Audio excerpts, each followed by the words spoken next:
Man of Thoughts, aka the Black Panther of Nigeria, aka the Villain of Truth.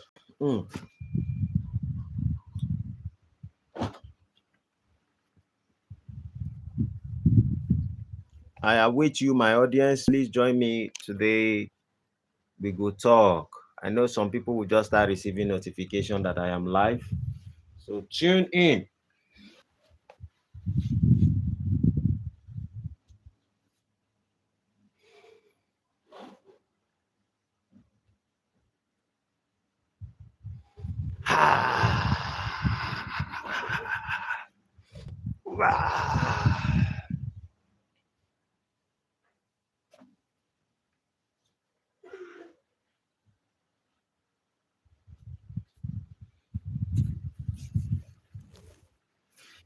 Good day, ladies and gentlemen.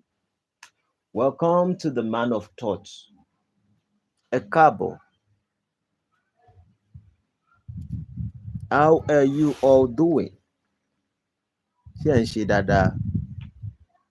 Báwo ni ọjọ́ yín ṣe lọ? Ṣé ẹ jẹun dáadáa? Did you eat well? Did you take good care of yourself?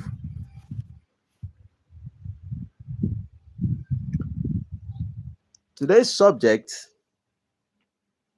is to talk about how pleasures are kind of meaningless.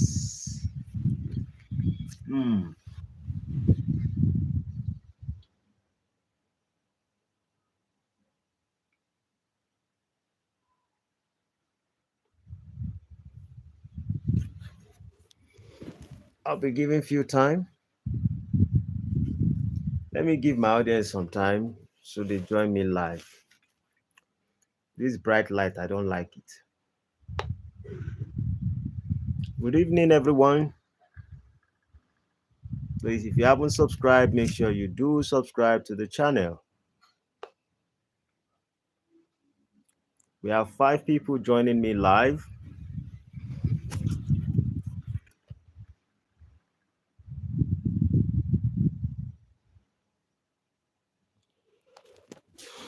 For those of us who did not join me earlier this evening, when I spoke about Afrobeats in Nigeria, I believe you all will be available by now. What is the time in US and what is the time in Canada and what is the time in UK right now? In Africa, the time is 10:40, 9:42. So past 9. I'm awaiting you guys to join me. Few people. Let us discuss on few things. Let's look at life. Let's think together. Let us reason, my people.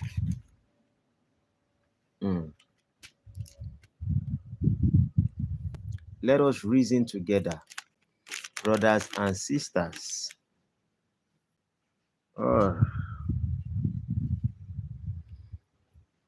Please, if you're joining and you're interested in today's conversation, try your best and give me likes. Double tap your screen. I'm not talking of the like of love, not that love like, or confirm like. Let me see the likes. Thumbnails. Please give me thumbnails. Like. If you are a good supporter of the Man of Thought, I would appreciate if you give me likes. There's a reason for it. When I ask you to show likes, it supports the algorithm to be able to notify others. It supports the algorithm to be able to realize that people are interested, and then it spreads the message. There are people who, some of the things I discuss about, it will be useful to them. If we are willing to say the truth to each one another, let us also try to expatiate and make sure that the message can flow to others. So please, For those who are joining me live, we have over 9 people now joining me live. Let us please try and click double tap our screen and show likes so that we can continue today's conversation.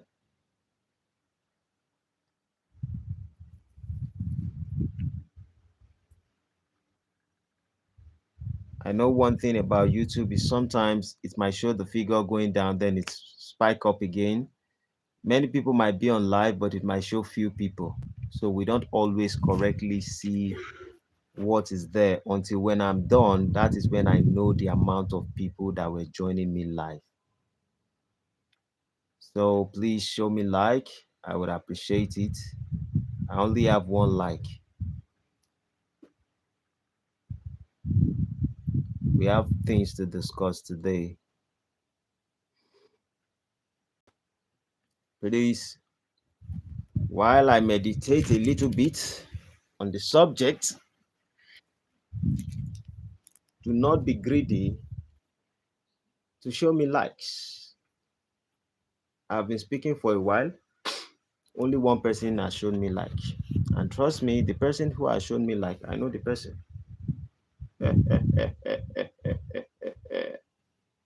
We have 2 people who have shown me like that they love the work of my hand. They love my subject. They support me. The remaining people, what did I do to you? Show me more likes.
Pascal Forrest says, I. Please, for those of us who are joining, try and click double tap your screen and show likes. Hello, welcome, Pascal Forrest. Thanks for joining. Now, trust me, I think I've told you guys in the past that there's an importance of all this meditation practice. What I did right now is what we call breath work. The importance of breath work is solely so that there might be an unnoticeable anxiety in your body. We are not so conscious of every anxiety in our body. There might be little ones there, small stress in our body that we cannot indicate. Now, I want to show you the importance. I just want to tell you the importance of it, why I have to do that breath meditation practice. No matter the anxiety that is inside a man, when you throw a man inside the river, they begin to struggle to live. If you tie a stone on someone, maybe the person for any reason, and you throw that person inside a river or a water or a sea, maybe the person stole, maybe the person was fighting, maybe the person was has killed, whatever the person has done at all on the surface of this earth. When you throw someone inside an ocean or inside a sea or inside a river, there is only one thing the person begins to think. One, only one. It is survival.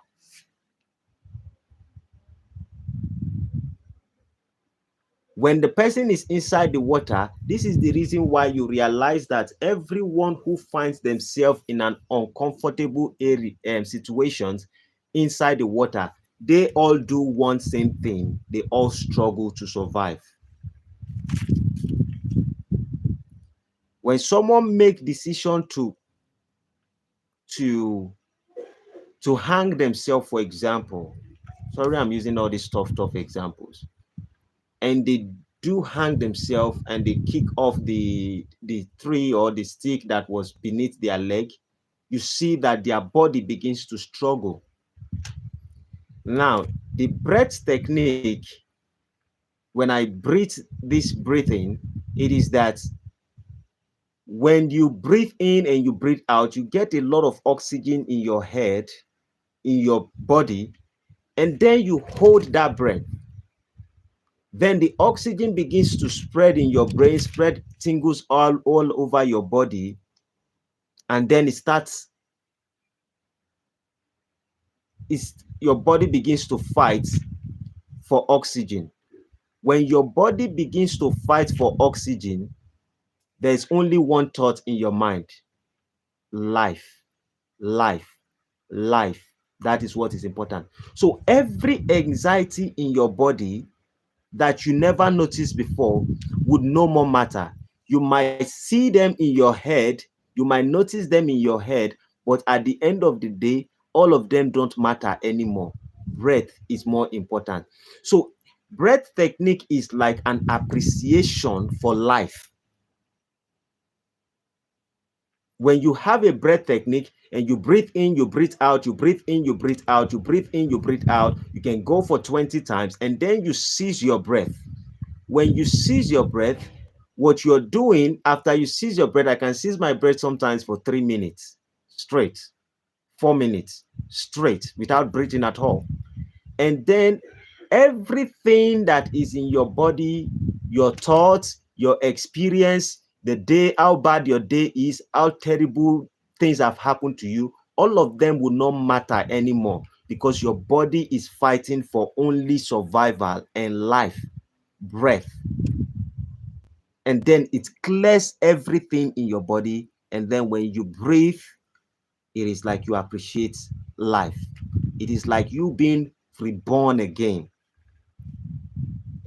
That is the importance. So it is beneficial. Sometimes when you find yourself in situations like today, I was in police station to help some people out. When you are feeling those anxiety, maybe peradventure you are in the police station and you are scared of the situation, or you are terrified by the situation, allegations and the rest of it. When you do those breathing technique, at some point you realize that, oh, everything that is happening right here is just an experience. I am only paying too much attention to the situation. The blessing out of it is I still have my life intact. There is nothing in this life that is more important than your life. I realize this vividly. I know that my life is important. But I got the message very straight when I was in jail. What I remembered in jail was that, oh, I love my wife, I love my children, I love my family, I love the world. I want to serve the world, I want to serve God, I want to do everything right. When I was in jail, I realized that I was the most important thing in my own life. That means that the love I have for my children, the love I have for my wife, the love I have for my houses, the love I have for people, all these things only matter because I am alive. If I was not alive, how can I truly show love to these people? How can I actually appreciate the things that have been given to me by the universe? How can I connect to people? It was more clearer to me the importance of our life. And so I took the breath technique so serious to realize every single time that the individual life is very important. Every other thing is an attachment, including self itself. That means the identity you attach yourself to, either a religious identity, either you are traveling out of the country, whatever you attach yourself to, all of them are just attachment. Identity, politics, religion, school, education, streetwise, all these things are just attachments and experience that are not real.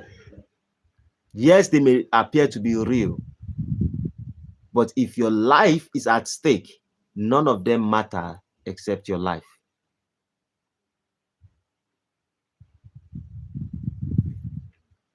Good evening, everyone.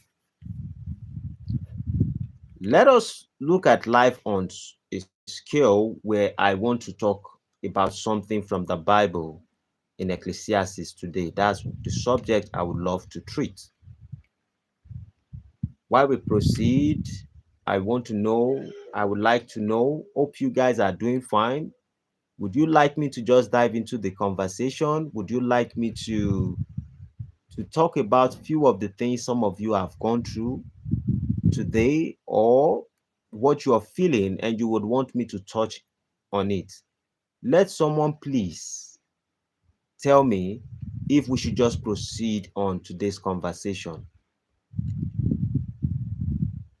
or if there's anyone who maybe you want to remind me about any subject, or you want to ask me any question in the past and you're part of my audience and you want to know, please do indicate to me if I should proceed straight to the message, or there's something you would like to share or you would like to ask me before we fully dive into today's subject. Let someone please tell me what you would prefer right now. These are my audience, and I would love to hear your own feedback on whatever is going on. Please let someone do that right now. Yeah, I'm waiting for you guys. Should I proceed for the message? Is there anything anyone would like to ask me?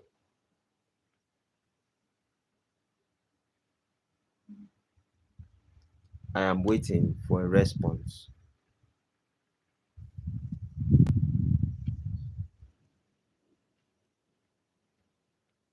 I am waiting for a response. Let someone write whatever you want. Do you want me to proceed immediately into the subject, or is there question, or is there something anyone would have loved to share? If you want me to proceed, just tell me to proceed. Just write proceed, or go ahead with the topic.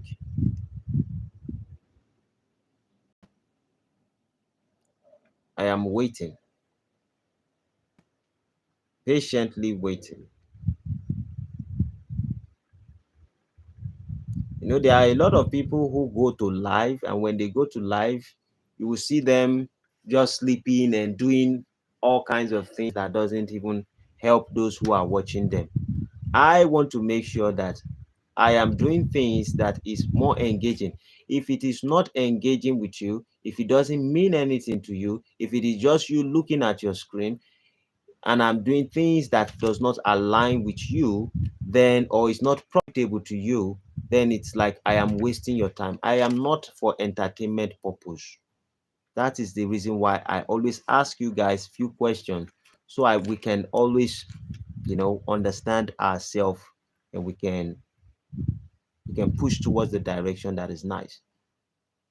So please, I would like your feedback for those who are watching me. Should we proceed, or is there something you would like you want to ask me in our past conversation that you have not been opportune to ask?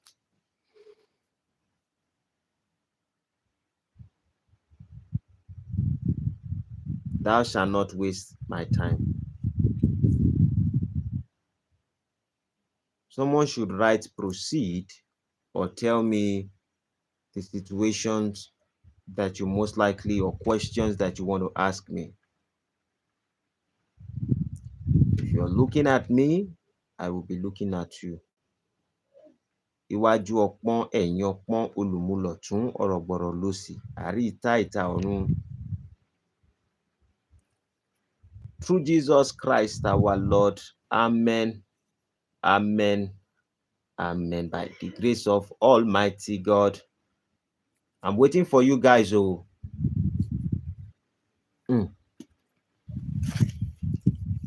Mélòó la fẹ́ kà léyìí àdúgbò lé àmọ́ lẹ́tà rẹ̀ Ọlọ́run alárùkàwò dára. After many years, àwa káàbọ̀ kú eventually to better democracy.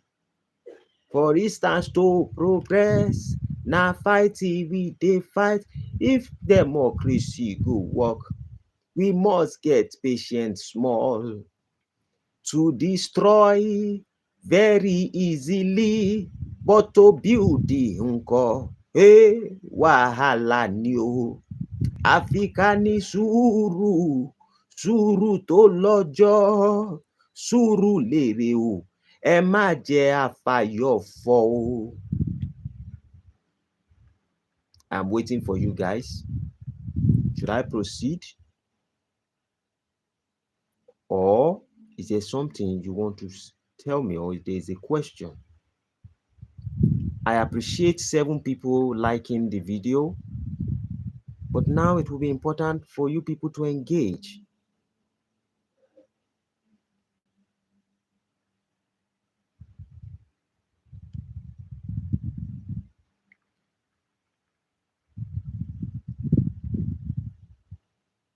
Hello.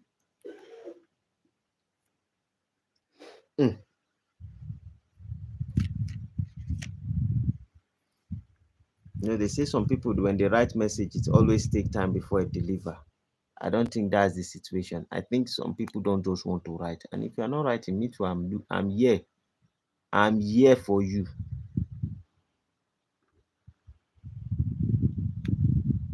I am here for you.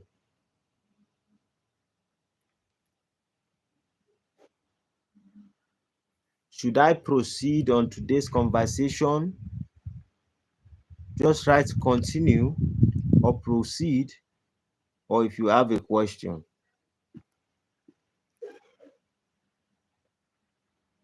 I know some people will get tired at the end of the day. If you decide not to respond, you get tired at the end of the day.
I'm waiting for you guys.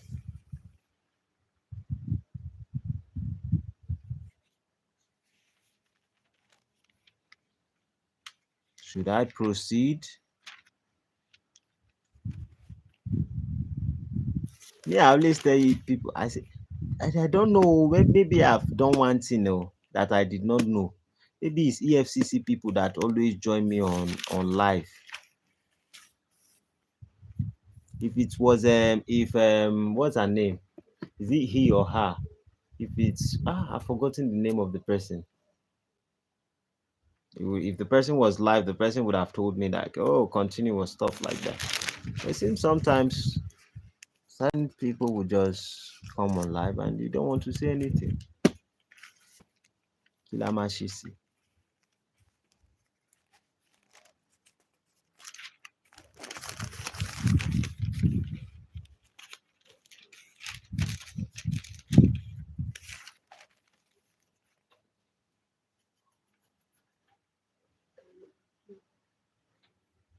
Mm-hmm. Has written Abi. Canary Kim has written Abi. Yeah? Yeah, either Canary King. If Canary King was live, we would have. So, if what they call the name?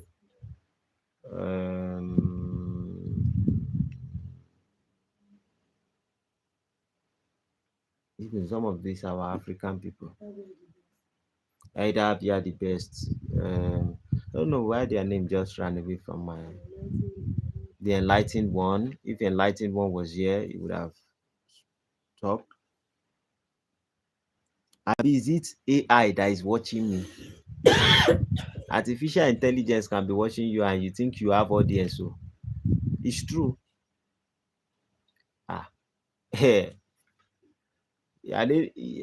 is a robot not in Twitter? So if robot is in Twitter, then that means there's a possibility that maybe AI. I'm confused. Uh-huh. Because I asked, I said, should we proceed on today's conversation, or is there a question someone wants to ask? If somebody writes, I would know that okay, this person is either part of my audience or is not part of my audience, or even besides, it might be people who it might be ArcView investments that are watching me. So if it's ArcView that is watching me, uh, let's keep looking. And if it is audience, it is good that if you want us to proceed, or if you have question you want to ask, why not ask? Or is the screen button having issues?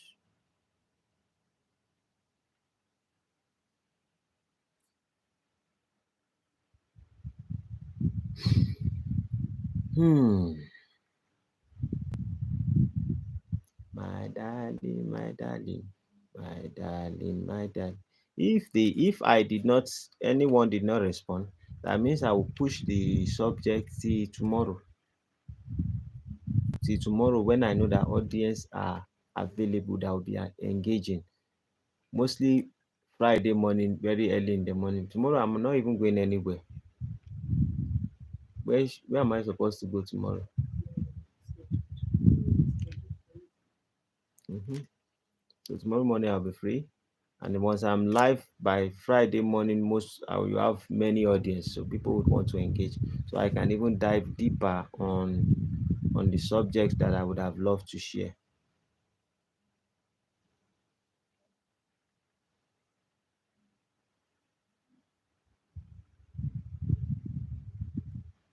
La la la la la. If you are just joining, I've been asking those who are live that is there something they would like to share, or should I proceed on today's conversation? If it was a video I was doing, why is your cough just constant like this?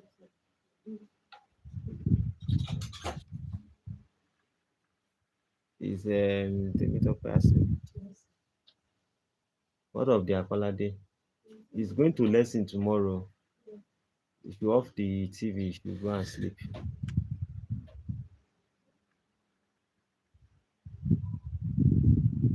So I've been asking people that if you want me to proceed on today's conversation, let me know. Just write proceed.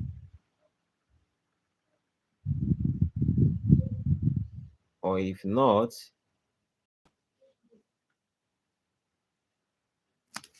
this should be after 10.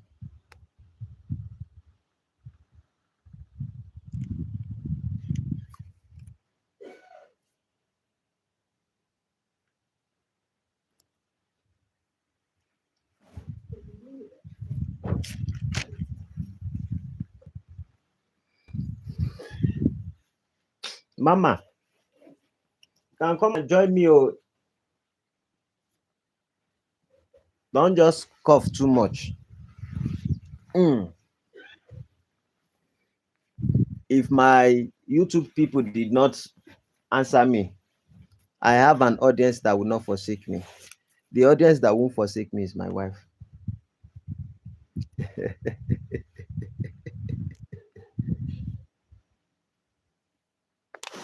Audience that would never forsake me is my wife.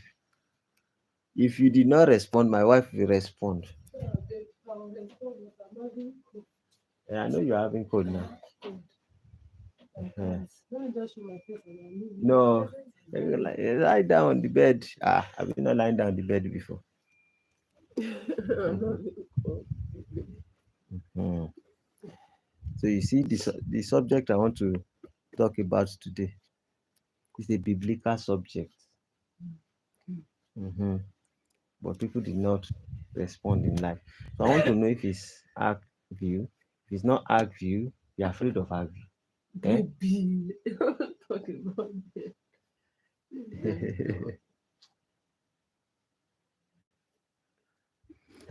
We should not be doing that in that life people are doing. And they will just husband and wife will just hold themselves and be looking at people, and then you see people clicking like.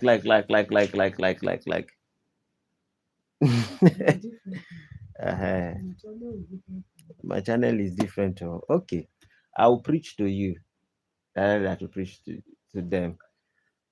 So I know they are listening. Maybe today is not. People are not less busy. They're busy today. People are not that much on live now. Today, Thursday. Subsequently, most people can be live around 10. I don't know, or 10:30, 10:30 or stuff like that. The time kind of change sometimes. Time kind of change. The time currently is 10:14. So most people will join and most people might not. But the world is kind of different. In some countries, they will tell you that our time difference is 5 hours, and some countries it might be 6 hours. So the audience are getting much.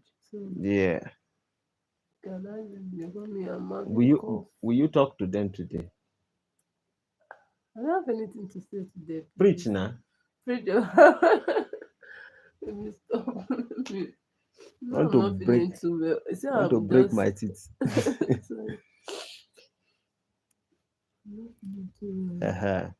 So today, one of the things I wanted to discuss is about Ecclesiastes. So we will both break it down for people to be able to think about it. It should be helpful. You are a church goer. Me, I'm not a church goer. Okay. But there's a difference. I always tell you there's a difference between spirituality and religion. Yes. Religion is supposed to lead people to spirituality, It's like um, the idea of school was so that people can become professionals on things, but most especially people should be a free thinker. That means you can think for yourself. But unfortunately, you can see a lot of graduates working for people. Mm. So that means the purpose of education itself is failing. So graduates are working for those who are not graduates. Most graduates cannot think for themselves, rather they think other according to what society is actually thinking. So what's the benefit of education? The same thing is applicable to religion. A lot of people are supposed to be able to go into the spiritual part, but religion is not helping today, so most people cannot go into the spiritual part. They are just stuck on the religion. And if you're stuck on religion and you are not progressing, you most likely will be you would take it as your identity. Since you cannot tap into spirituality, you will take religion as your identity, and part of your identity is like your nation is an identity. All this Nigeria, Ghana, this thing, who gave us the name? We're all Africa. We call ourselves different tribes and the rest of it. So there's in this community now, you have a name, you are more famous than me, but everything they can use to get to you is identity. In fact, if you're going somewhere and someone call your name, you respond, even yeah, because it's an identity that you have attached yourself to. So the same thing is religion. You attach yourself to your religion. And that's why you see that most people always want to prove to Muslim, like Christians want to prove to Muslim that God answered their prayer. Most times when people say that the God of Christian is the God of Muslim, is because they don't want war. They don't want trouble. They don't really believe in it. Because if we truly believe that the God of Christian is the God of Muslim, then Christians should be able to go to the mosque, And right? Muslims should also Then Muslim also should be able to come to the come to the church. church. So most times when we say things like this, it is basically because we just want peace, not because we actually believe in what we are We don't saying. believe in it. So, and the only way for us to remove all those identity, I am a Yeah. religious person and this person, Mm. is that if everyone transcend into the spiritual part, you will see that we are all one. One. Yeah.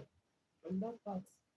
Say you One. understand. So I decide to remove myself from the religious institution because the institution was supposed to make you go to spiritual part. And if the institution is not functioning, it is not my duty is to be able to raise the consciousness of other people Others.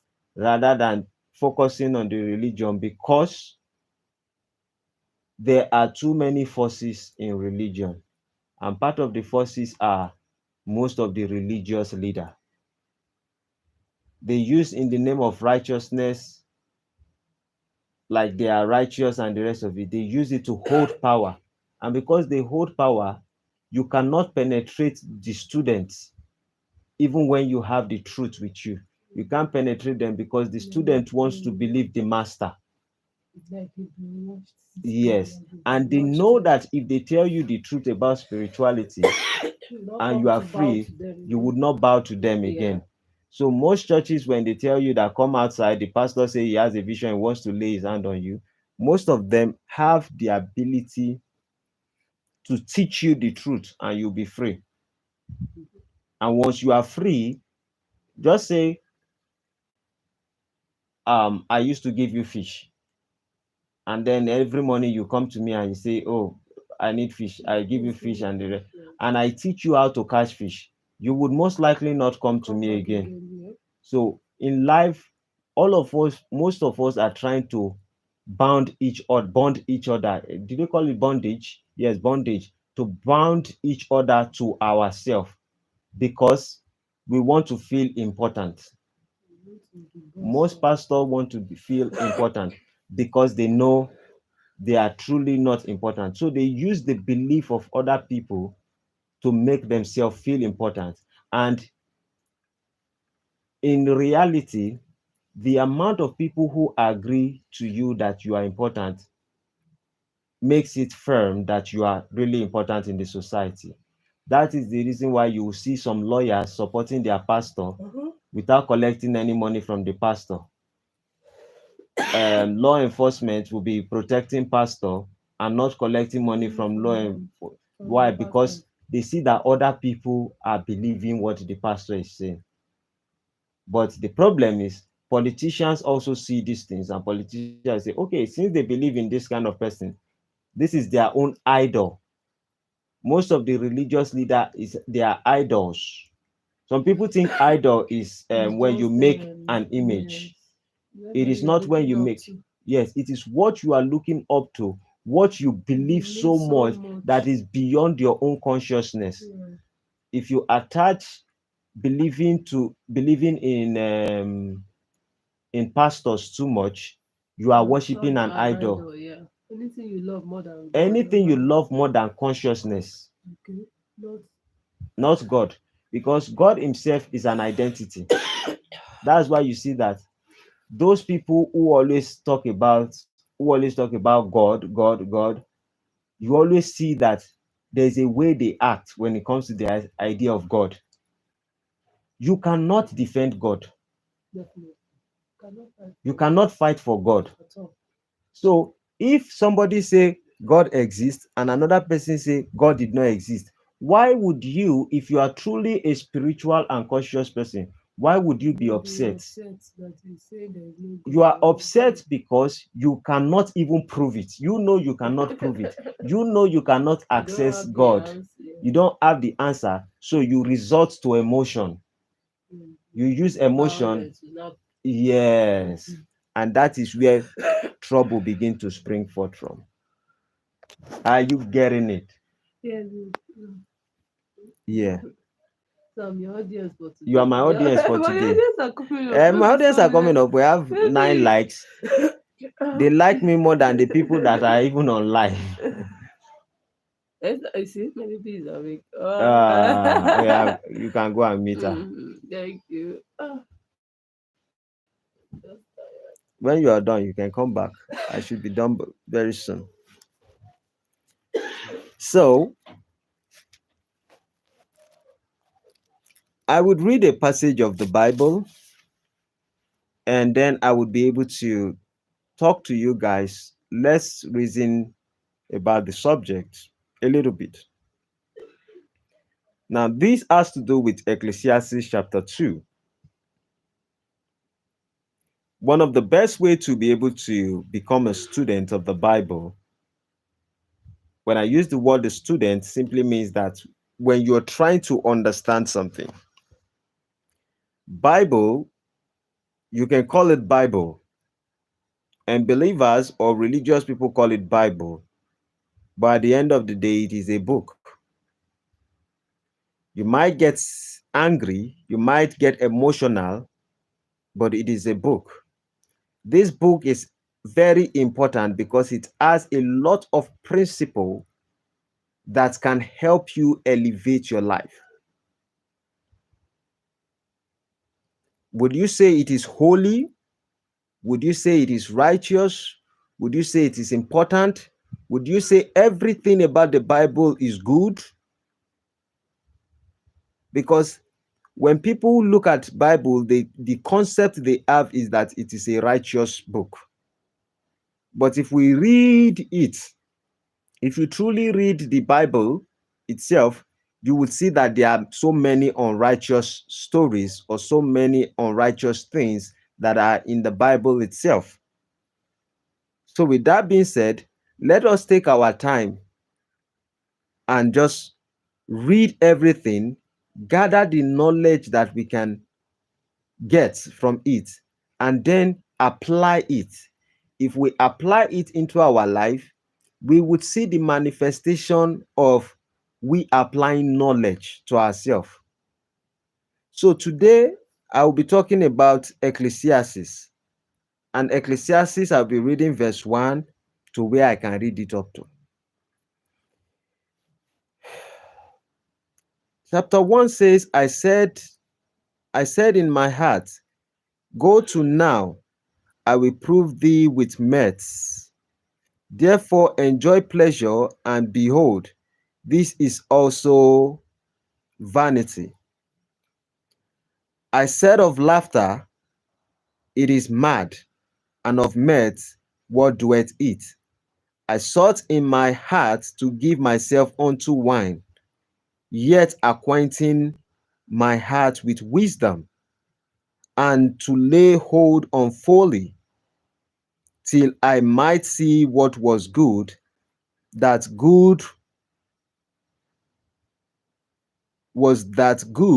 for the sons of men, which they should do under the heaven all the days of their life. I made me great works, I builded me houses, I planted me vineyards, I made me gardens and orchards, and I planted trees in them of all kinds of fruits.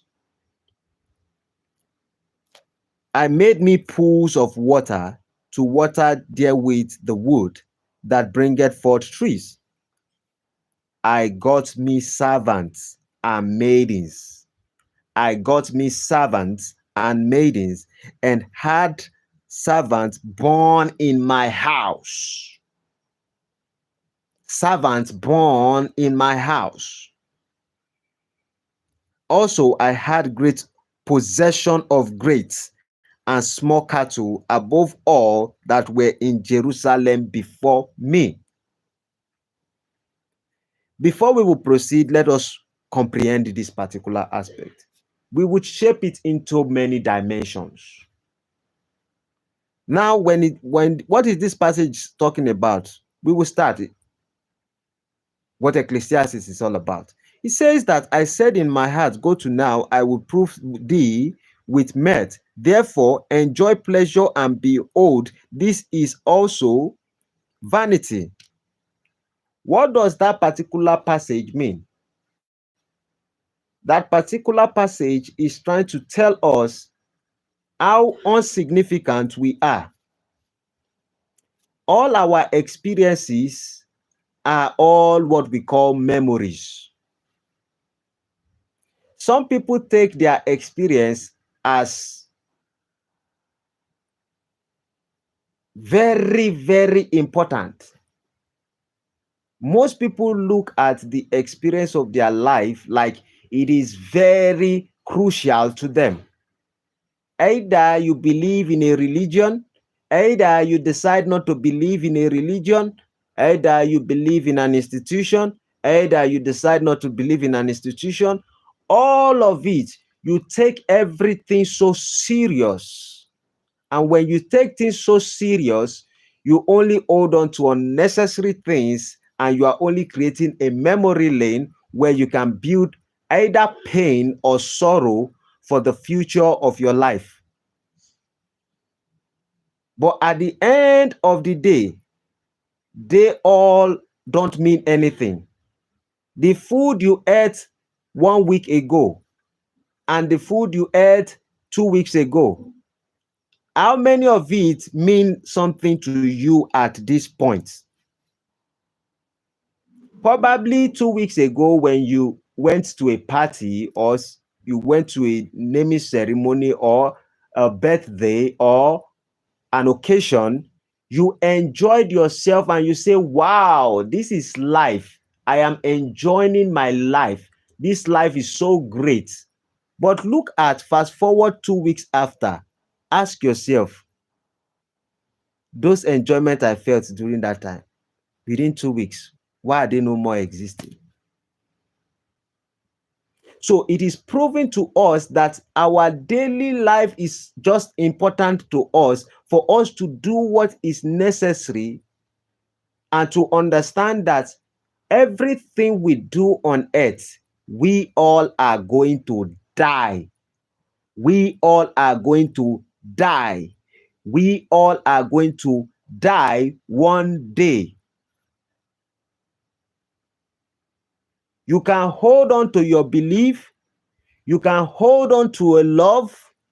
You can hold on to something, whatever you hold on to, they all are memory and all of them will be gone some days. If you live your life so that every other person would always remember you for the rest of your life, you are just a memory. After a period of 1, 2, 3, 4 generations, a lot of people would forget you.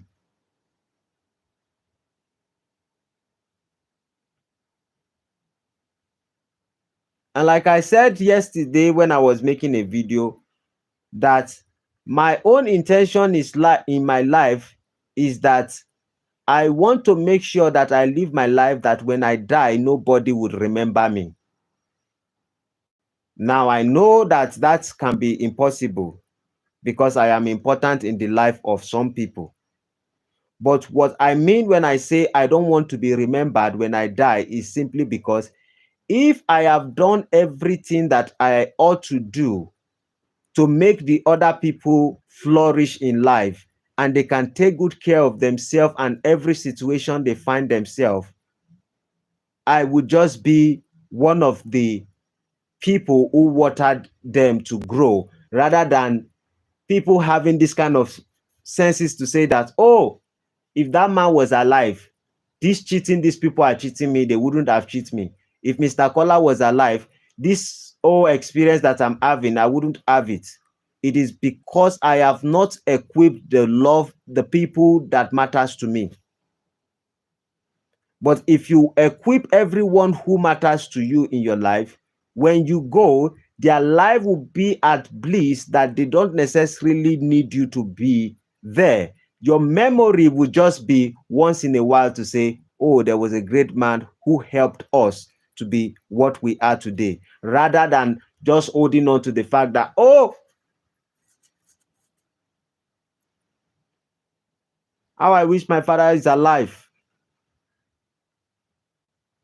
For some of us who are here, who have lost some of our parents, the reason you will realize that most times some people remember their parents when they are hot.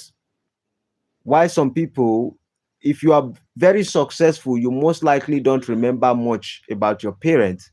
You subsequently just remember them to say, oh, they were nice to me. My parents were nice to me. So, but everything we do in life, they are all vanity. They are all memory. They all will pass away. Don't think that you are here to live forever. A musician say, forever young, I wanna be forever young. Would you like to be forever and ever?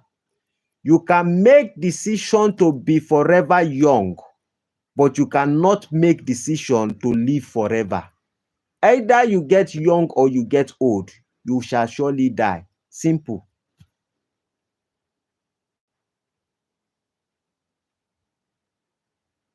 Am I making sense?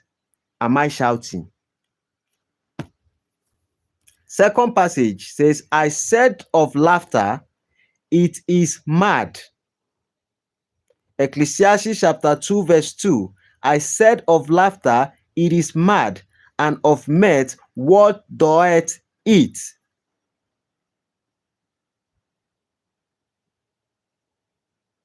What it means is this. In this evening before I came live now, around 7 I was live and I said something that most of us, we don't understand that the purpose of our life is not to be happy. God did not create us to be happy. The purpose behind our life is not for us to feel happy. It is for us to be able to experience all parts of life. The third dimension have many experiences in it.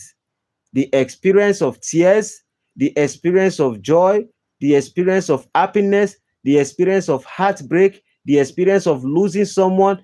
There are various types of experience in life. The experience of you graduating, the experience of you having your first child, the experience of you building your own house, they are all experience. The experience of your house collapsing. everything you experience in life is just an experience. It would always be part of your memory and they would wash off in your memory.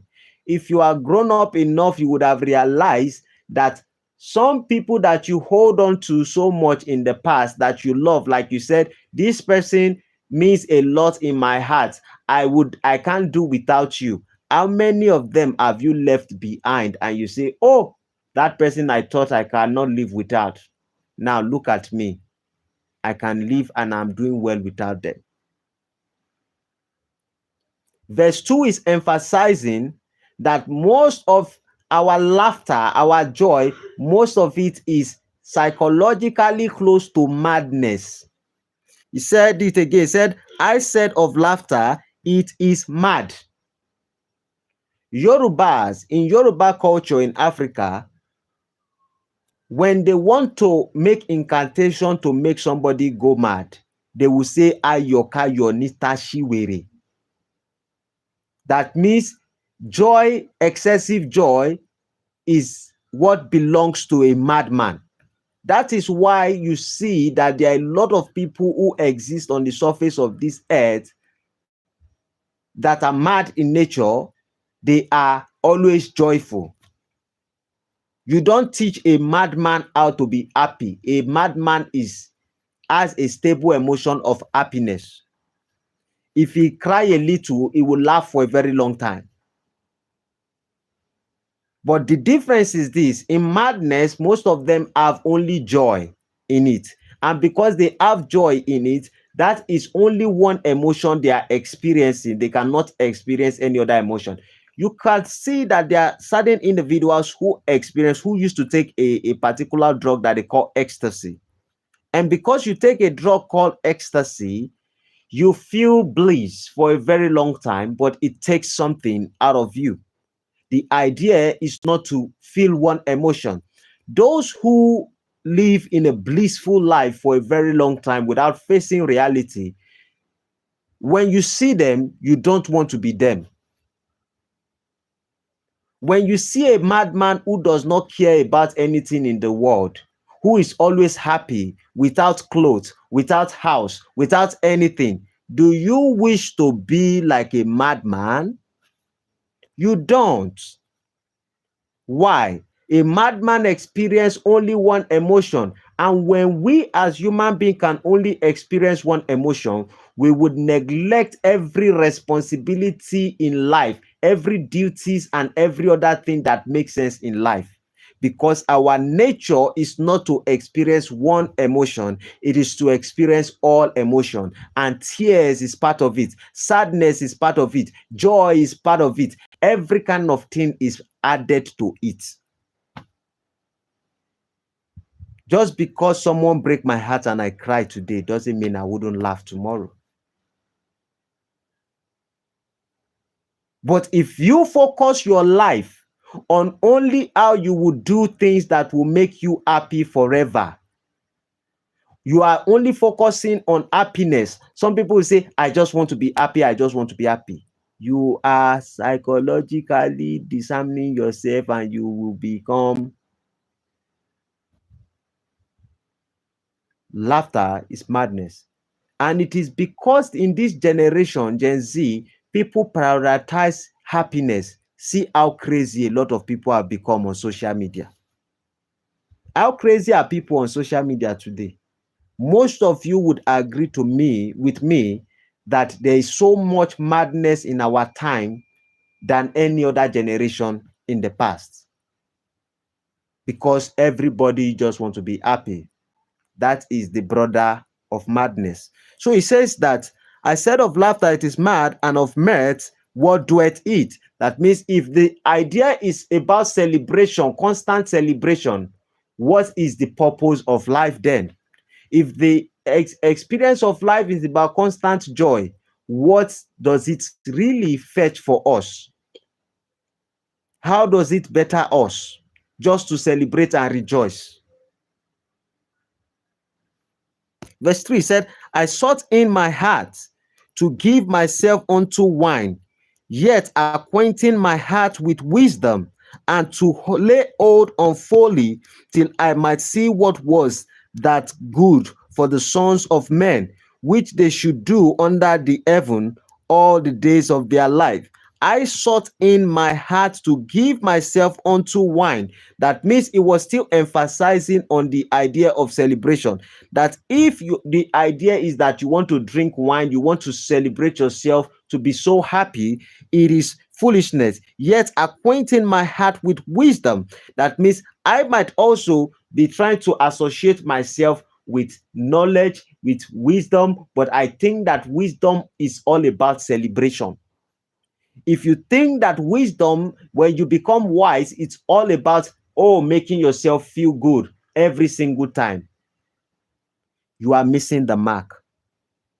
You are missing the target. You are missing the purpose of wisdom.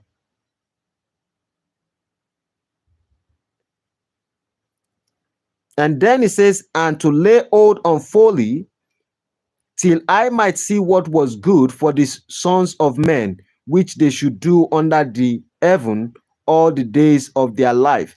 That means some of you are thinking that because you are wise, you think that in your mind, you think you are wise, and you think that the best thing you are doing for others because you are wise is to say, my brothers, my sisters, all I want to tell you is hold on to your happiness. Don't let anything affect your happiness.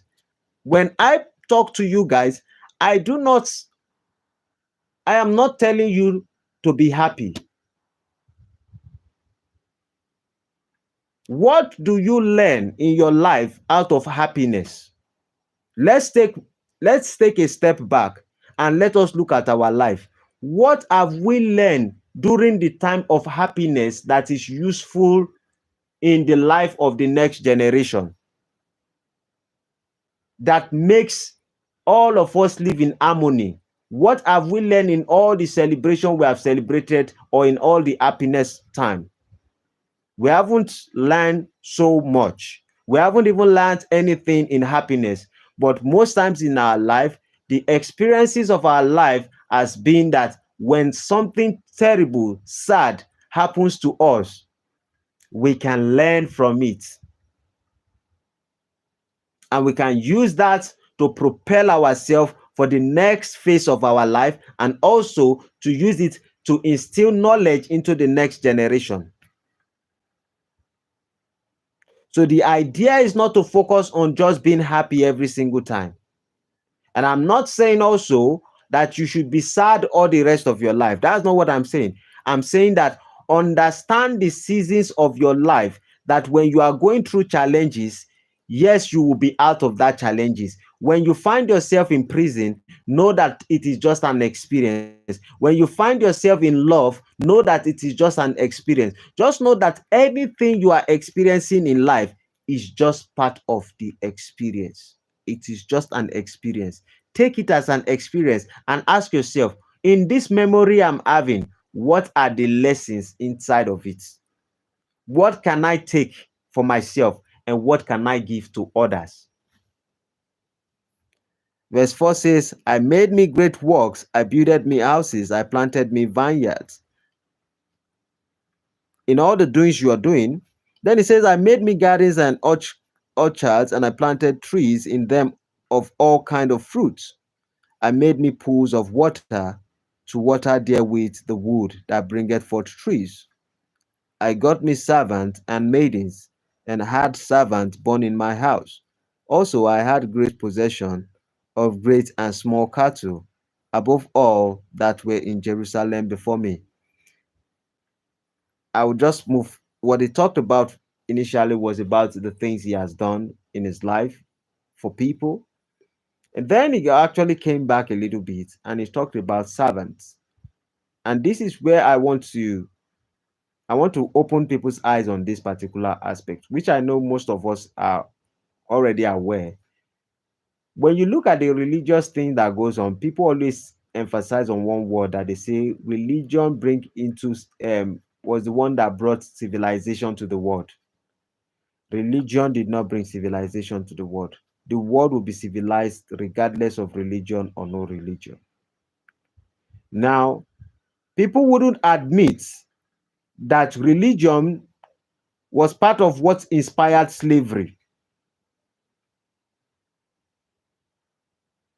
People wouldn't know that religion was what inspired slavery.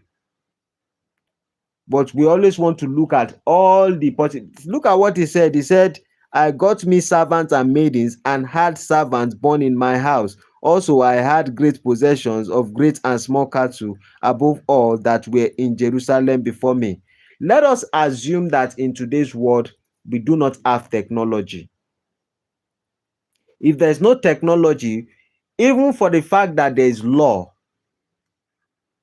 even for the fact that there is law, if there is no technology, a lot of us will still be participating in one way or the other. We will still be participating in slavery as much as we are religious. Why? Because our concept of success is attached to we having a lot of people that bow to us, servant. In fact, in Africa, some people, they still do slavery stuff. They still have maids. They will tell you, oh, the person is just a servant and a maid. What is the difference? The difference is that a maid now can now step back and say, oh, I don't want to serve this man. I want to go serve somebody else. But a lot of us would want more maid for ourselves.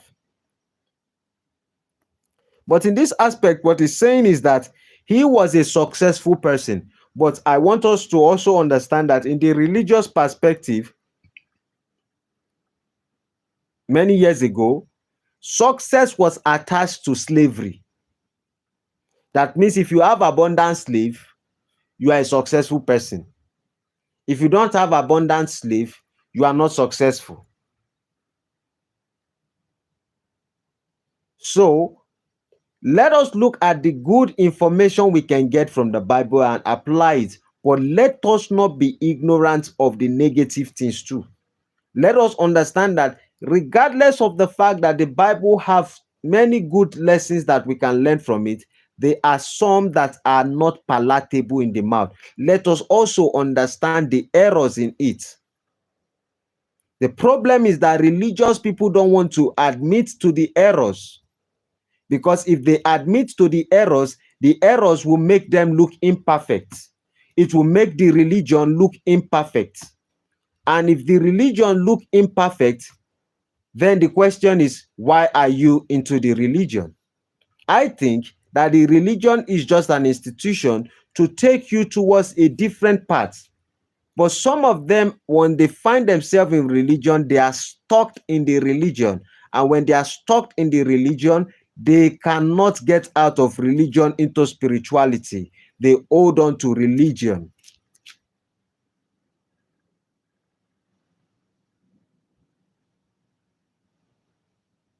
Are you here?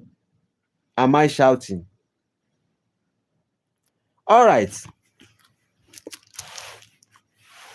Verse 8 says, I gathered me also silver and gold and the peculiar treasure of kings and the provinces.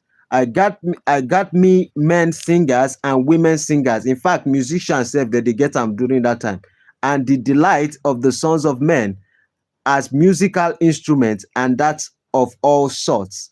So I was great and increased more than all that were before me in Jerusalem.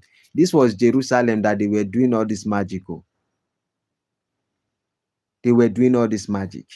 It says, also my wisdom remained with me. What kind of wisdom is in enslaving people or having servants? And trust me, you know what it means during that time to have servants. If your servant misbehave, you have right to do some things.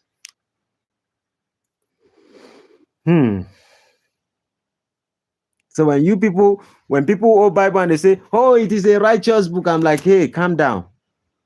Chill. You want to defend it? You cannot defend God. Do you believe in Bible or do you believe in the word of God? Which one? If you believe in the word of God, do you know the principles of God? If you know that God do exist, the issue is this. Do you think you can do anything to defend God? In reality, no one can defend God. Because either we agree there's God or we don't agree there's God. God exists regardless of our belief. And if it doesn't exist, it doesn't exist regardless. Our belief would not make it work, would not make God exist because of us.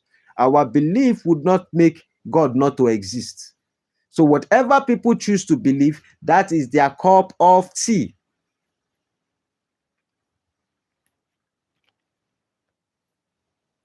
Then it says, and whatsoever my eyes desired, I kept not from them. I withheld not my heart from any joy, for my heart rejoiced in all my labor, and this was my portion of all my labor. That means that everything we do in life is just an experience. Like I was saying, I was emphasizing, everything about our life is just an experience. There is nothing more than just an experience. The idea is this, that a lot of us need to know about consciousness, is that in the experience of negativity or positivity, we are the one that will shape the story of that particular experience at the end of the day. When you find yourself in a situation that would not naturally make you smile or happy, how do you decide to navigate to make sure that that experience does not become a bitter experience? It might not be good, but hopefully it is not a bitter experience. Because if you make it a bitter experience because you experience something that does not favor you, then what you do is that you attach yourself to a memory of bitterness, and the memory of bitterness results to vengeance. So rather than you to be a blessing to the world, you become a curse to the world.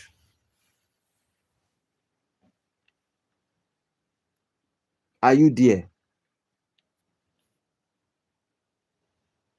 I will stop in verse 16. Let me read from 12 to 16. And it says that, and I turned myself to behold wisdom and madness and folly. Folly is like foolishness. For what can the man do that cometh after the king? Even that which had been already done. Then I saw that wisdom excelleth folly, as far as light excelleth darkness. That means excelleth. Okay, excelleth. Now, wow. See English language. Now, what he's saying is this. At the end of the day, I think, according to what the Bible is saying here, is saying that thinking that of anything, you choose wisdom. Would you prefer darkness or light? You choose light. God started from darkness. If you look at the scripture, the Bible says God erupted himself from darkness, but God was not pleased with darkness, so he creates the light.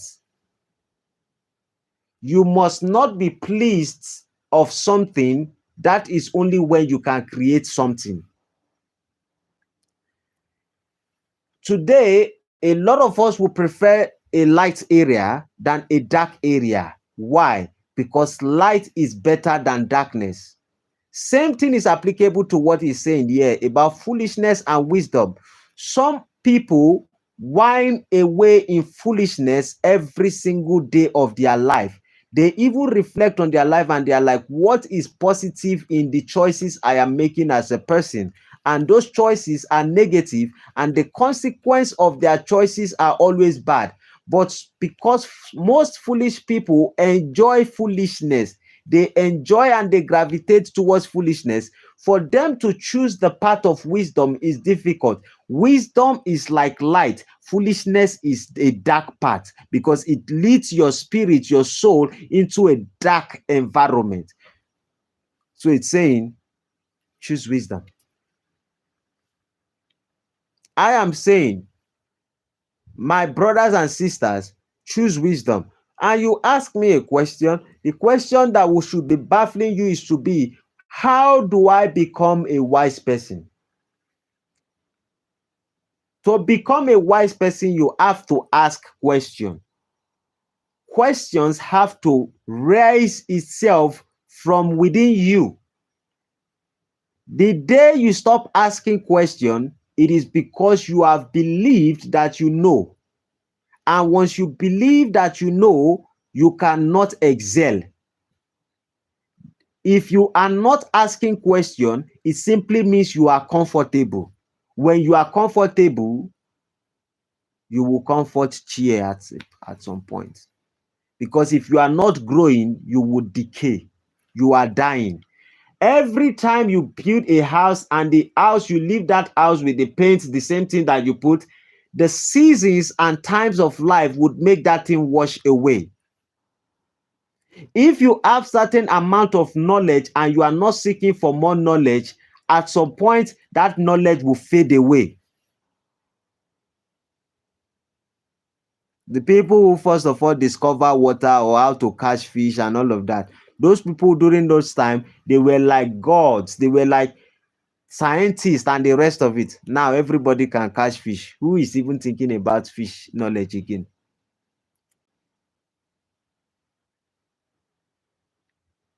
The idea of wisdom is that you grow within yourself.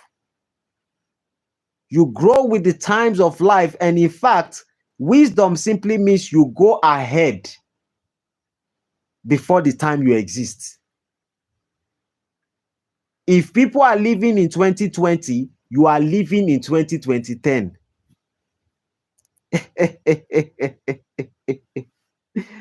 Or 2030. That is what wisdom is. You are living a life beyond the experience of others. The question is this: how do you become wise? You have to ask question. Asking question is only how you get an answer. If you are going on the way, even if you are looking for somebody or you are looking for something that you have never been to that place before, if you are going and you are not asking the questions, even if you have to ask the question from GPS, from Google Play Store, from maps, at least you still have that AI robot that is talking to you to give you direction. If you do not ask for direction, you cannot know a place. Asking simply means questioning. When you question things within yourself, an answer would show, as long as you desire to know the truth. The problem is that a lot of people do not desire to be wise.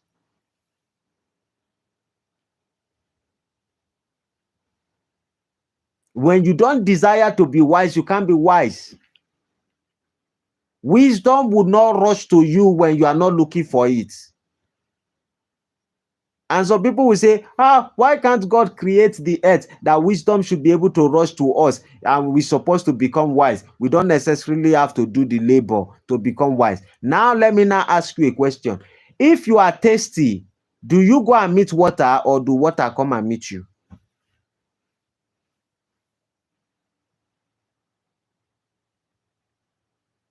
When you go out for work to labor, did you say that your house should come and meet you there, or you come back to your house? If you want to go to work to invest, to prepare things, you have to leave from one position to the next position.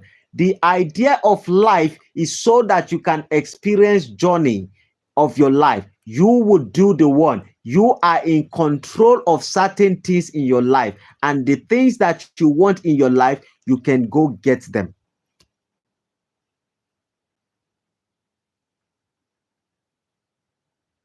Most people just want things to happen, but they are not willing to do the work. This is the challenges that a lot of us are facing. Note today that everything you experience in your life is truly just an experience. The only way you can fully enjoy your life is in what you are doing today and how you are improving yourself today. If you are not improving yourself, every experience you will have in the past, later in life, which is always going to be memory, everything you do today would be memory for tomorrow. And when they become memory, the question is this: you start questioning yourself. How did I use those experiences? Did I use them judiciously, or did I abuse my experience in life? So I encourage you, brothers and sisters, that you choose wisdom, regardless of the fact that everything we do in life is vanity. Let us be so aware of ourselves that what we really want is to choose the light, is to choose the right path. Be willing to do the work. Seek for wisdom. And I am here. The only thing I am here to do, I am not here to teach anybody anything. My audience, I am not willing to teach anybody anything because I don't know. What I am willing to do is to tell you to raise your consciousness to ask questions. Question anything you like. Question your belief. Question what you do. Question what anybody tells you. Even if you choose your path, doubt it a little bit. Question your path. Because if you did not question anything in your life, you can never improve. Some people, if you talk about their belief system, they will say, why are you disrespecting me? If your spirit system, if your belief system is unto God Almighty, why are you afraid? If you cannot, you need to prove yourself that you can defend it, that the other person would understand. The moment you resort into anger is simply because you have run out of knowledge. When people run out of wisdom, people run out of answer, people run out of information, they resort to emotion. Question will shift you further in life. With that being said, I hope I've been able to convince you and not to confuse you that life is vanity, that your experiences in life are just for the moment. Do not take any experience of your life too serious, but take it a little bit serious because you are creating a story for yourself because of the memory of today. But seek after wisdom also, so that you will be able to enjoy the experience of your life.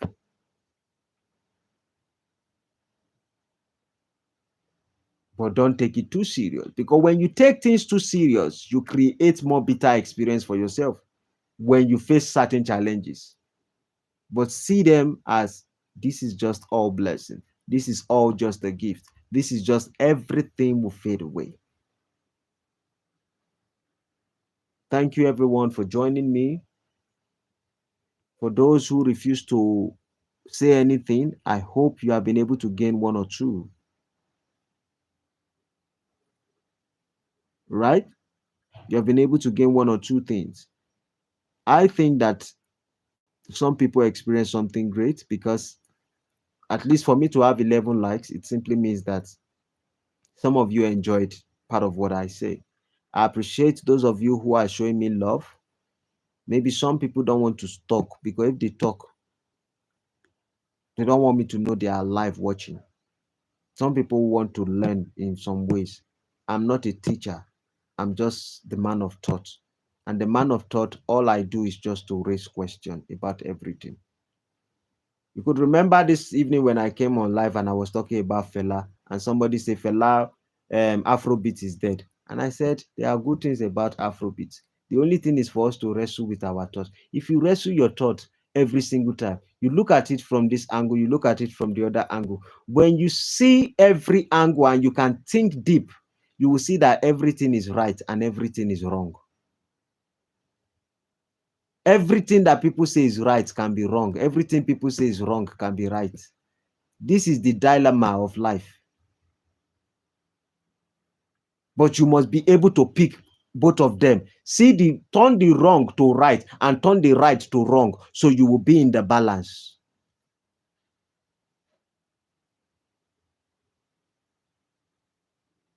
Hope what I say makes sense.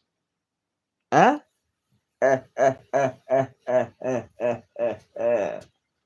Monday morning, every morning while I'm making money.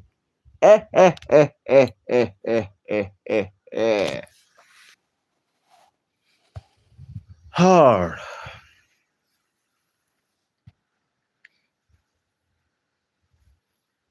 Thank you for joining.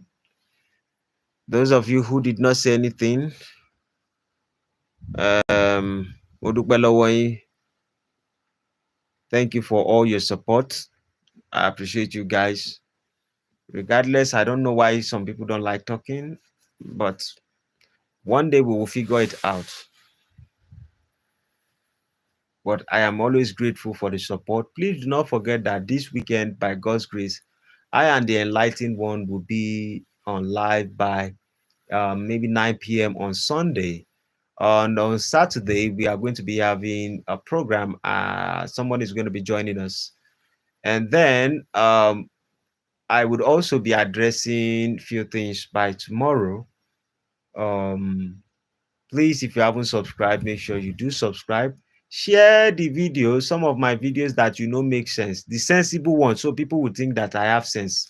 Share it to other people so that they can subscribe. When they subscribe, then they know that this guy is just managing his senses. May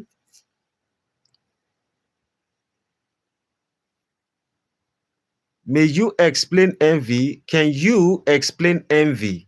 Is that what you mean? German Tadbo.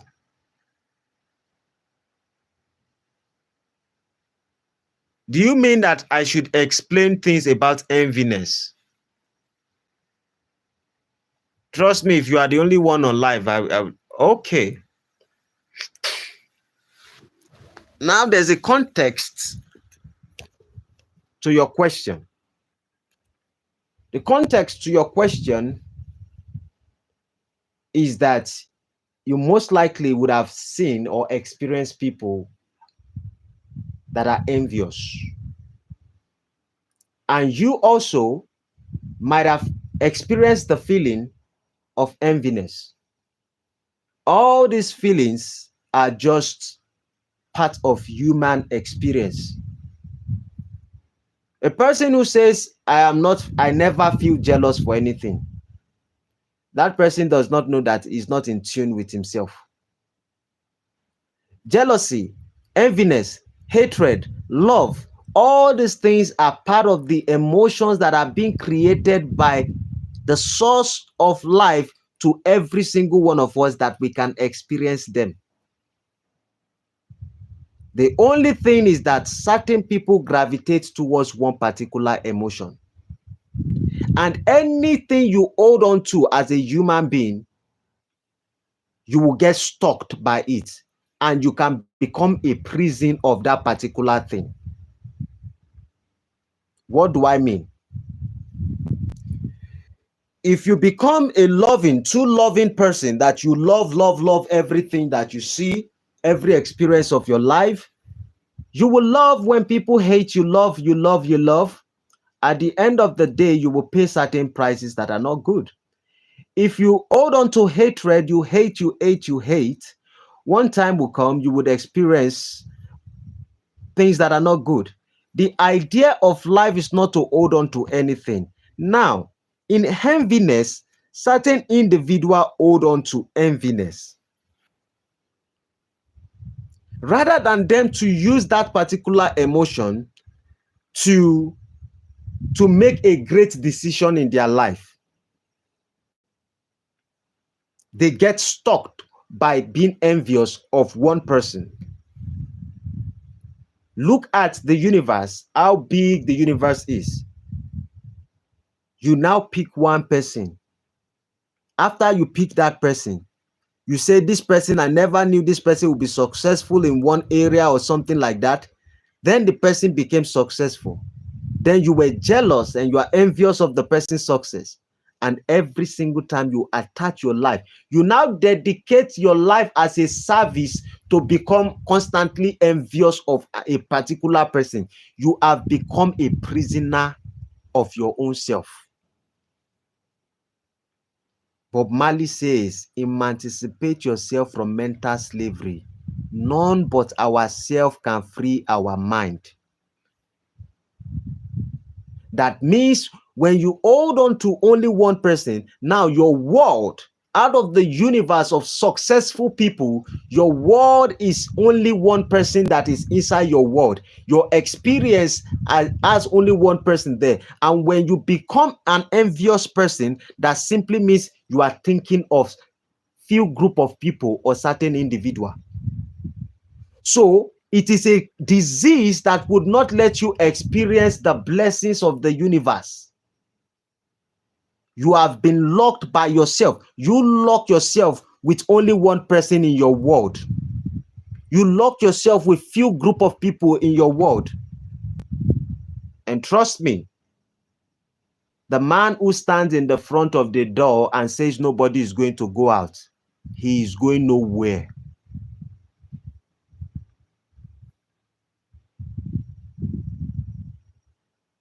In the African culture, we always say a child who says his mother would not sleep, he also would not sleep. An envious person who continuously think that is envious is only more or less like being destructive to his or her own self. It doesn't benefit you, because when you become envious, you cannot experience anything again in life. You are only looking at one person. Let us say that let us even say you know how to eat one particular food, and you know how to start eating, and when you start eating, you can't stop yourself from eating. What progress or what blessing is in it? Choice that we can eat, the choice that we can stop eating. Or else, if we all can eat and we cannot stop eating when we start eating, then all of us will be dead.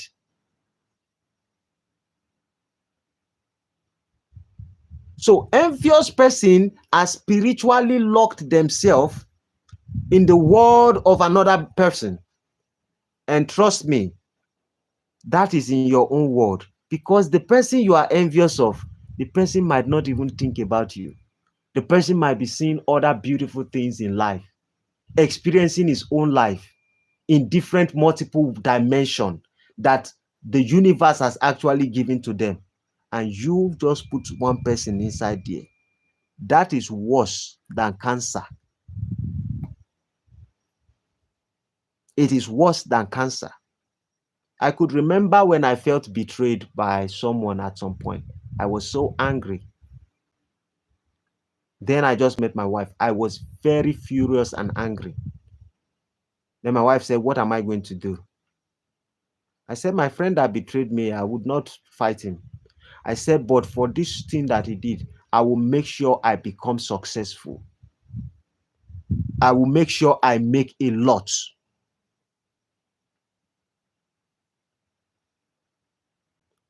And out of it, I was able to succeed. Now, German Tabo says that being envious, is it a sin? Enviousness, to me, don't take my word for it. I am the man of thought, not the perfect man.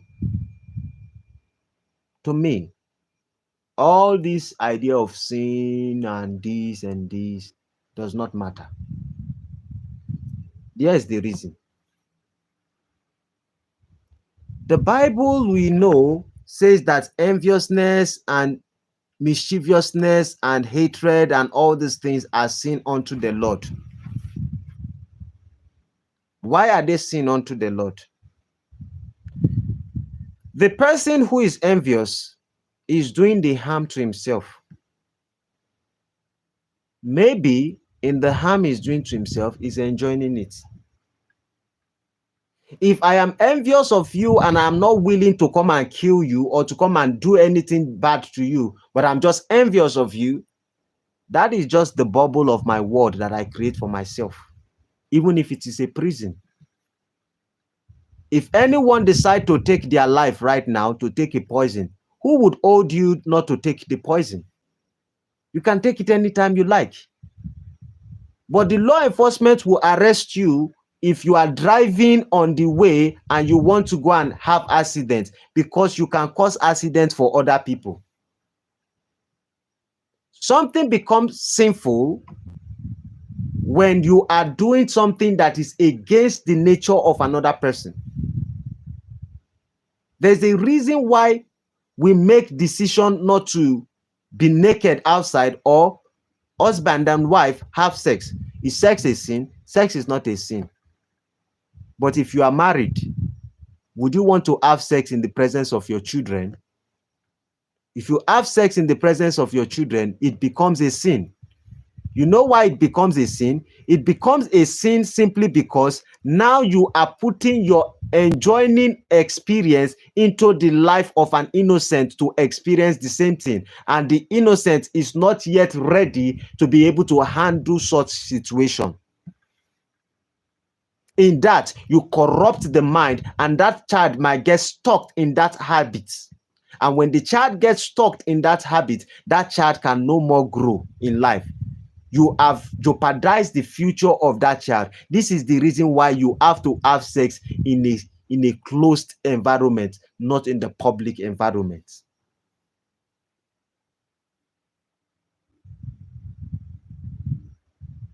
So for me, a sin that does not affect a crime that does not affect the life of another person is not yet a crime. Anything that does not jeopardize the life of another person is not yet a crime. If you call it a sin, who knows? Who creates the emotion of anger?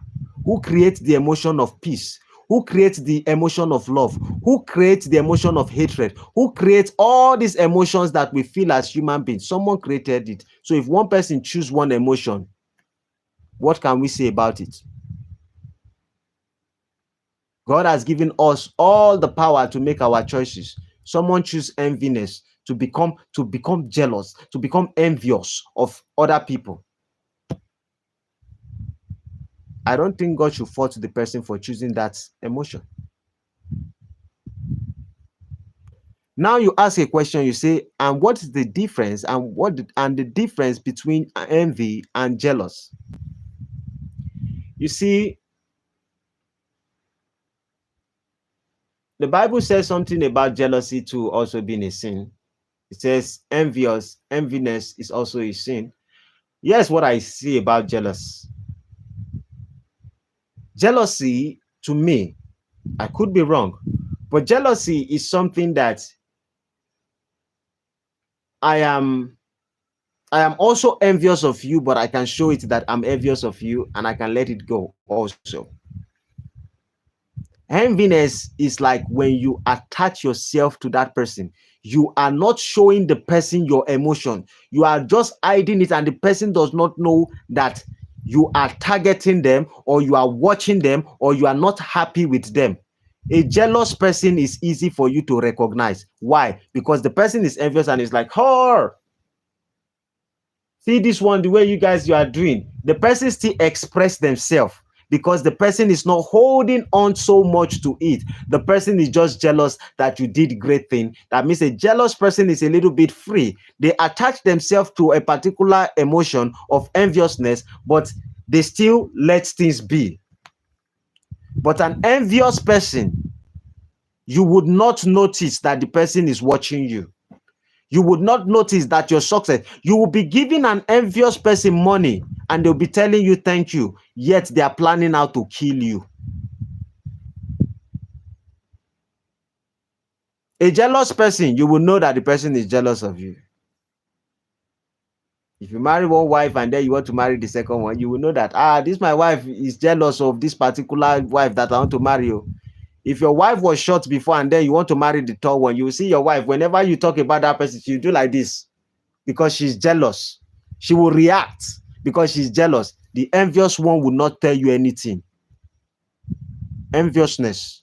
They will say, it's fine, it's okay. Bring her in. Before you know, they pour small poison inside her food. Maliko Sondaya. Solomon Grounding by on Sunday, Christian on Tuesday, married on Wednesday, took in on Thursday, died on Friday, buried on Saturday. That is the end of Solomon Grounding. That's what happened with envious people. I hope I've been able to convince and not to confuse. Please, do I bring a little bit clarity about this particular stuff? The idea of sin for me is the idea that if I do something to myself and it's never going to affect other people, I do not consider it to be a sin. Maybe God can take it to be a sin, but we all are not God. Only God knows he who is righteous and he who is sinful.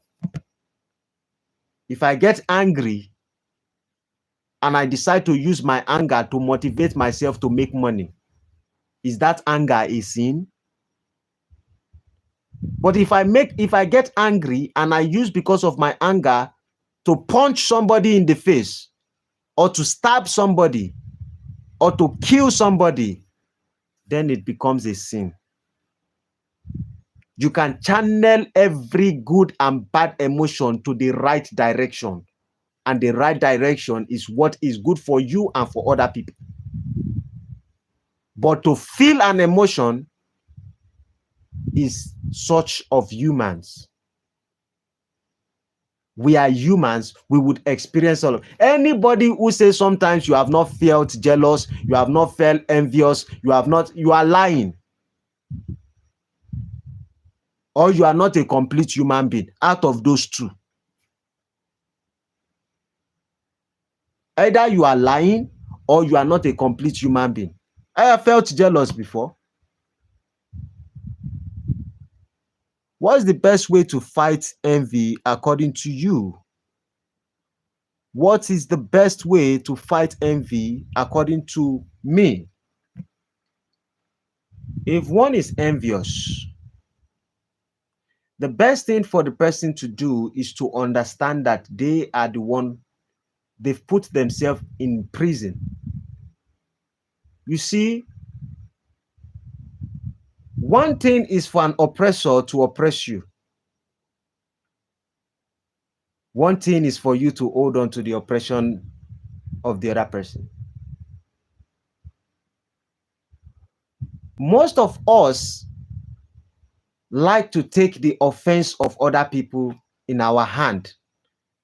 We hold on to the offense of what someone has done to us in our hand and use that as an excuse that this is why our life is like this, because we don't want to be responsible.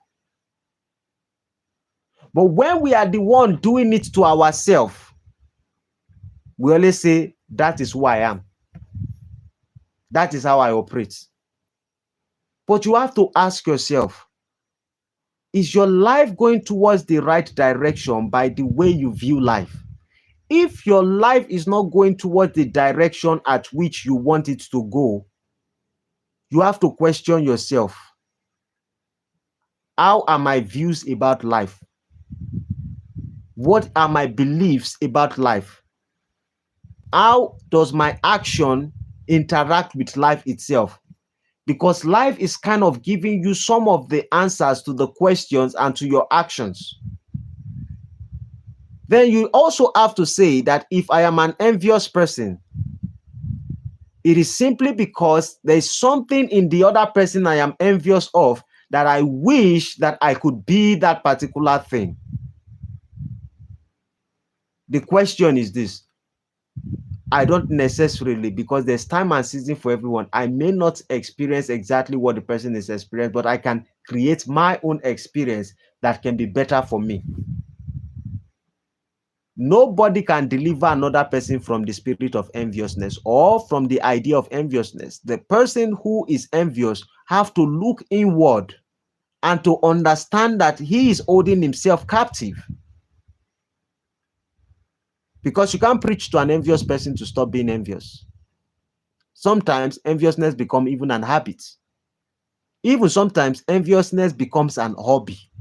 And when it becomes an hobby, the person is actually enjoying it. But this message that I talk about is all about we raising consciousness, and consciousness and awareness is that sometimes you would not know that you are leaning towards the angle of enviousness and you are the one holding yourself back. The reason why I said it is if you were here when I started today's episode, I did a little meditative practice and I started breathing. I did a breath work and I explained exactly the meaning of that breath work, why I did the breath work. I said that there are times that there will be anxiety inside of you and you would not even know that you have anxiety inside of you. There are some times you would not be able to function in life and you don't even know the reason behind it. And then I explained further. I said, if whatever is going on in your life is going on in your life, and they actually take you and they throw you with a stone inside a river, no matter anything that has happened in your life, you begin to struggle to catch your hair.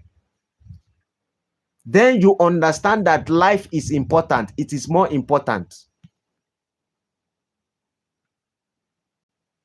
All this enviousness and jealousy is basically because you are not grateful for life.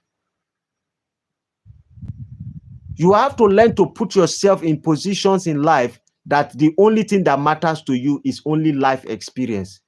Every other thing that is going on, they are just here and they would pass by. The person you are envious of, the person might die tomorrow. You don't necessarily have to kill the person. You might die tomorrow. It is just something that individual have to look inward. There are certain bondage that we put ourselves as human beings. We are the cause. We are the one that are creating that cage for ourselves. And sometimes when I listen to a lot of people like Africans, whenever we want to speak, we most likely want to hold on to what they've done to us during colonialism. Those times have passed. We are the one that are not emancipating ourselves. We are the one not freeing ourselves from those mental slavery. And I'm saying what has happened in the past. What we experience has happened in the past. We can take that lesson, but we can also make a decision on how we want to move forward in life. But a lot of people would hold on to the past. And the same thing is applicable to the idea of enviousness. Only an envious person can free himself. Nobody can free an envious person from himself. Until an envious person is tired or the person asks themselves a question, there's nothing that an envious person can do to help themselves. It is just like someone being a cocaine addict. If you don't admit that you are a cocaine addict or a fentanyl addict or stuff like that, the government cannot force to help you. Because even if they put you in cage, they put you in prison and the rest of it, when you come out, you go back to it. But that's because it is a substance. There's an addict to a substance and they are addict to an emotion. Enviousness is like an addict to jealousy. You become so jealous, but you hide the jealousy and the other person cannot see it. So only that can free himself. The only thing we can do as people to those who are envious in nature is to call the attention of the people that your life might not be going well simply because you decide to be envious. In fact, an envious person's life is not moving fine.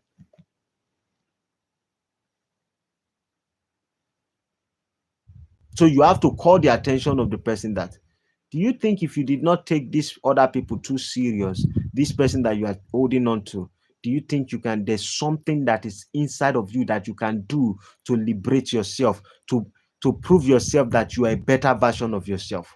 When you can raise all those questions inside of them, because some people do not just know how to ask questions. Some people, there's no question inside of them. They choose wrongly, they act wrongly, but they don't question themselves. They don't even know why they act the way they act. Just like the way people believe in things that they don't even know how they started believing those things. I was 2 years old when I got baptized. They put me inside the church. I became a religious person. Without my permission, I was baptized at the age of 2. The same thing is applicable to a lot of people. We hold on to many beliefs that we don't understand how we started believing those things. The same thing is applicable to emotion. Some people don't know how they became envy. You even ask them. It is just like in some situations, you will see a man and a woman, they fight in their relationship. Ask them, why are you guys fighting? They fought for more than 2 years, 3 years. When you ask them, why are you fighting? They can't even remember what made them separate.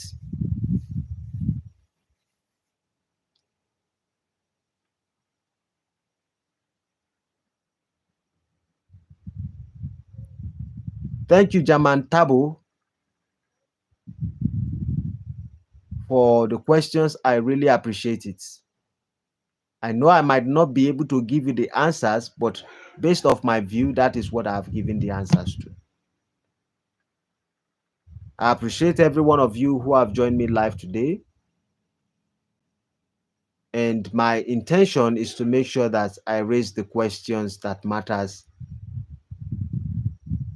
And I want to create a family of questionnaires, those who question, not millionaires. So you can be millionaire in your world. Everybody can be billionaires, but questionnaires, those who raise questions about themselves, consciousness, awareness, life, politics, everything. Just raise questions. You don't necessarily need to get it right in life. Just because you ask question doesn't mean you will get exactly the answer you need, because the answer is not supposed to be one. You can ask the same question and you can have different answers from different people. But make sure you are curious in life. They say curiosity kills the cat. That's when the cat gets over curious. Awareness is to know that, maybe I'm going too far. Let me slow down a little bit. So let us just be conscious and try to improve ourselves. Jamantabo says, thanks, I grabbed something. Thank you very much. I appreciate you. Have a great night. Enjoy yourself. Sleep well. Those who are religious, pray before you sleep.